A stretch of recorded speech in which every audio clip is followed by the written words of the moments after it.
Halo warga Konoha sekalian, baru-baru ini lagi viral atau lagi rame di media sosial di mana ada seorang atlet dari Garut katanya lagi sakit keras sudah berbulan-bulan tapi tidak punya BPJS dan tidak bisa berobat guys. Wow, luar biasa.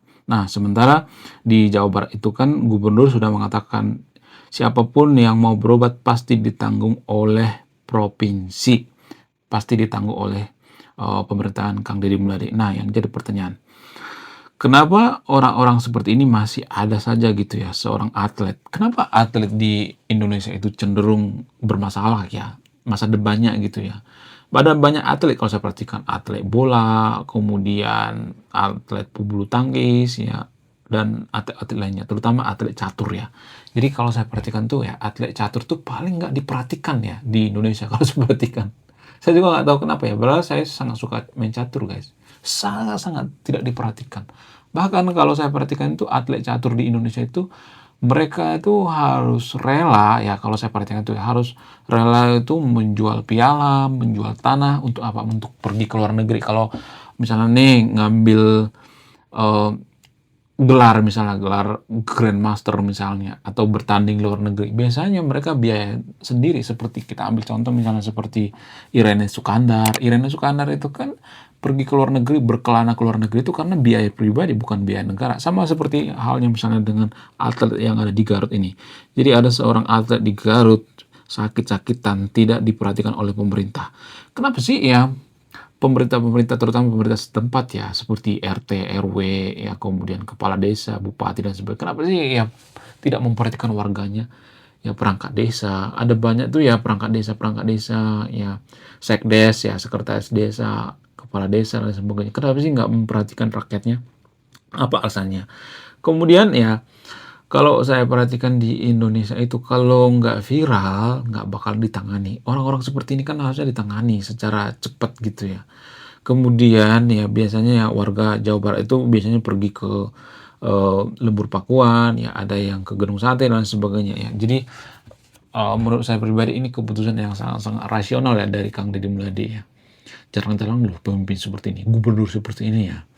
Jadi menurut prediksi saya, menurut keyakinan saya, Kang Deddy Mulyadi itu elektabilitasnya itu akan melesat guys. Bukan berarti saya pecinta Kang Deddy Mulyadi, tapi kalau saya perhatikan seperti itu karena gercep gitu. Ada masalah seperti ini gercep gitu ya. Bahkan Kang Deddy Mulyadi mengatakan informasi ini diketahui dari Kompas guys, bukan dari anak buahnya gitu ya, dari warganya, bukan seperti itu, tapi dari Kompas ya. Justru Kang Deddy Mulyadi mendapat informasi dari media Kompas. Nah, yang jadi pertanyaan, apakah Kompas itu sengaja meng-up berita ini ya supaya menjatuhkan nama Kang Deddy Mulyadi? Saya coba bertanya loh ya, apakah ini ada upaya untuk menjatuhkan elektabilitas daripada Pak KDM? Apakah ini akan semakin menaikkan? Kalau saya perhatikan itu ya, menurut keyakinan saya, ini semakin menaikkan elektabilitas daripada Kang Deddy Mulyadi di kancah internasional. Karena kalau seperti kan di Jawa Barat saja ya, elektabilitas daripada Kang Deddy Mulyadi itu lebih tinggi daripada elektabilitas daripada Pak Prabowo. Belum pernah sejarahnya terjadi seperti ini guys ya.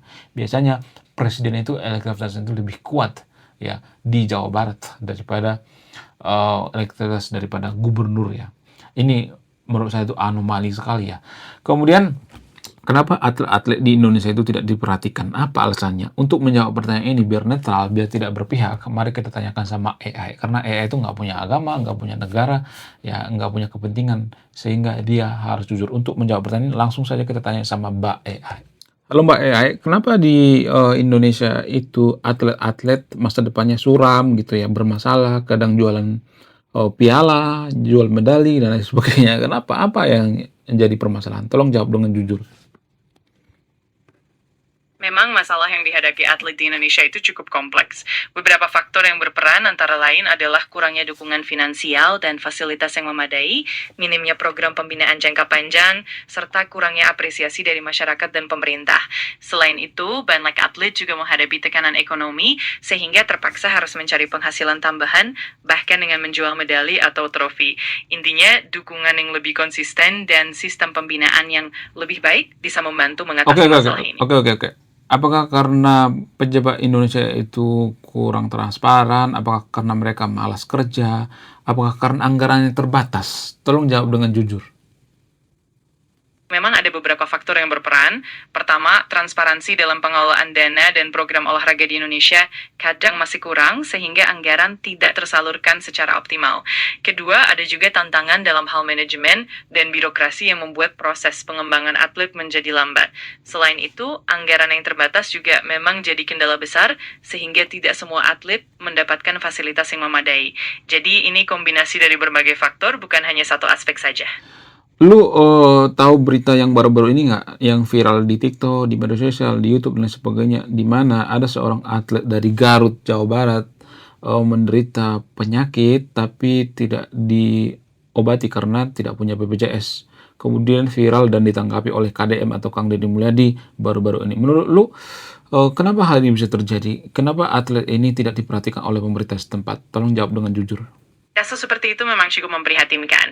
Salah satu penyebabnya bisa jadi karena kurangnya perhatian dan sistem pendukung yang memadai bagi atlet, terutama di tingkat daerah. Kadang-kadang, kurangnya koordinasi antara pemerintah daerah dan pusat, atau bahkan keterbatasan anggaran kesehatan, membuat atlet-atlet kurang mendapatkan perhatian yang layak. Selain itu, mungkin juga ada kurangnya kesadaran atau aksesibilitas terhadap program asuransi kesehatan bagi atlet di daerah. Jadi ini memang masalah sistemik yang perlu ditangani secara menyeluruh. Bagaimana kalau misalnya pemerintah Indonesia itu kalau misalnya ada orang yang ya, mengharumkan nama Indonesia dari atlet ya meraih medali misalnya, lalu dikasih asuransi kesehatan, apakah ini rasional atau tidak? Apakah ini membebani APBN atau tidak? Memberikan asuransi kesehatan untuk atlet berprestasi sebenarnya bisa jadi langkah yang sangat positif.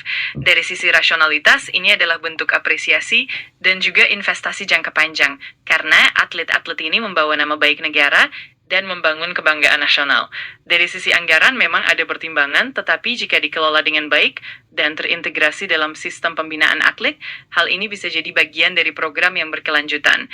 Dengan begitu, beban APBN juga bisa dikelola dengan lebih efisien, terutama jika ditopang oleh kebijakan yang terstruktur dan berkelanjutan. Jadi secara keseluruhan, ini bisa jadi hal yang rasional.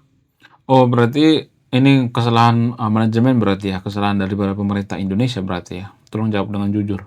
Bisa dibilang memang ada unsur kesalahan manajemen dan koordinasi, terutama dalam hal perencanaan dan dukungan bagi atlet. Kadang pemerintah mungkin kurang responsif atau belum sepenuhnya memprioritaskan kebutuhan atlet, terutama di daerah-daerah tertentu. Jadi memang ini bisa dianggap sebagai tantangan dalam sistem manajemen olahraga yang masih perlu diperbaiki.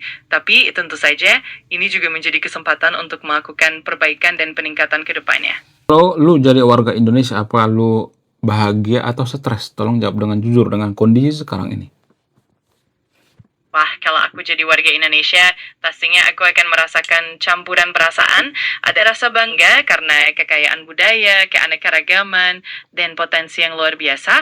Tapi di sisi lain tentu ada rasa khawatir atau stres melihat tantangan yang ada seperti isu-isu sosial, ekonomi, dan juga masalah-masalah yang belum terselesaikan. Tapi dengan semangat gotong royong dan optimisme, tentu saja ada harapan besar untuk perbaikan. Jadi campur aduk, tapi tetap optimis. Berapa persen ya? Berapa persen senangnya, berapa persennya cemas gitu? Tolong jawab dengan jujur, kasih persentasenya. Wah, kalau harus dibagi dalam persentase, mungkin sekitar 70% rasa bangga dan senang karena keindahan dan potensi Indonesia, serta 30% rasa cemas atau khawatir Oke. karena tantangan. Apakah ada negara yang lebih buruk daripada Indonesia? Indonesia itu ya berapa rankingnya? Rankingnya menengah, buruk banget, atau lumayan baik? Tolong jawab dengan jujur. Kalau kita bandingkan secara global, Indonesia memang punya posisi yang beragam. Dalam banyak indikator seperti pertumbuhan ekonomi, indeks pembangunan manusia, atau indeks kebahagiaan, Indonesia cenderung berada di tengah-tengah atau bahkan ada di posisi yang cukup baik. Namun, tentu ada negara-negara yang menghadapi tantangan lebih besar, baik dari segi ekonomi, sosial, maupun politik. Jadi bisa dibilang Indonesia itu masih termasuk dalam kategori menengah atau cukup baik tergantung dari aspek yang kita lihat.